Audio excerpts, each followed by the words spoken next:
With me now is Einat Levi, an expert on the Jewish community of Morocco and Morocco-Israeli relations. Efrat, thank you so much for being with me. I want to ask about the reality here, Einat, like the difference between what is said, the political statements, and the reality under the radar. Do Rabat and Jerusalem have connections? Do they speak with each other? Is there any ties, even if they are secret? Well, the ties between Israel and Morocco date way back to the 50s, mostly on security issues and also issues related to the Jewish community. But if we look on the past year, we see that while diplomatic ties remain stuck, then the warm people-to-people ties continue to expand and even deepen.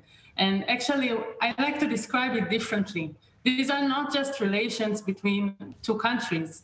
These are relations between two diasporas. And the 1 million Moroccan Jews living in Israel today are actually considered by Morocco itself as its second largest Moroccan diaspora in the world after France.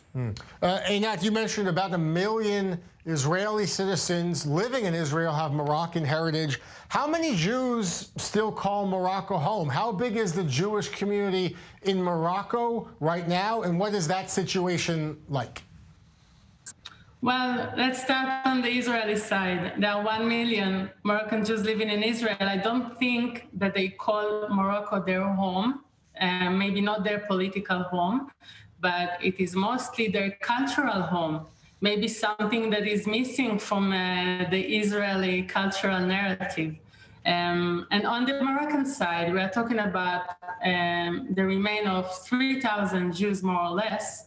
And you know, there used to be 270,000 Jews living in Morocco in 1948. So it's not a lot, but it reminds us what Morocco used to be and what it is today, like a place, an inclusive space for intercultural and interfaith relations.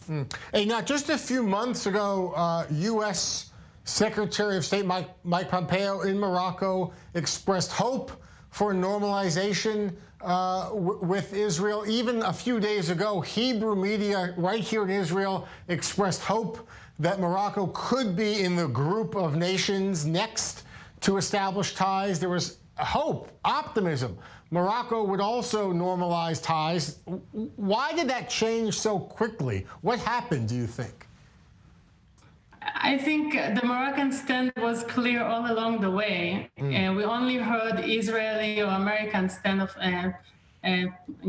views. But on the Moroccan side, I think Morocco is still and was reserved and cautious following any attempt to promote the official ties with Israel. And if I take a look, or if you take a look on the Moroccan situation at the moment. First of all, I think Morocco is in the status of waiting. It will wait, first of all, for the elections in the US to be over, to see who are the leaders of the next move. And also the COVID-19 situation in Morocco is not so good at the moment, and this is a big challenge for Morocco.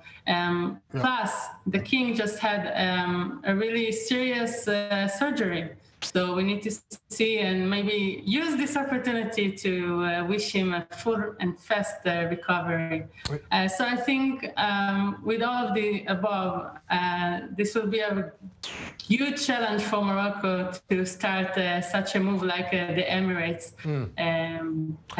So for now, it remains a waiting game. Einat, thank you so much for being with us on the program. Great to have you.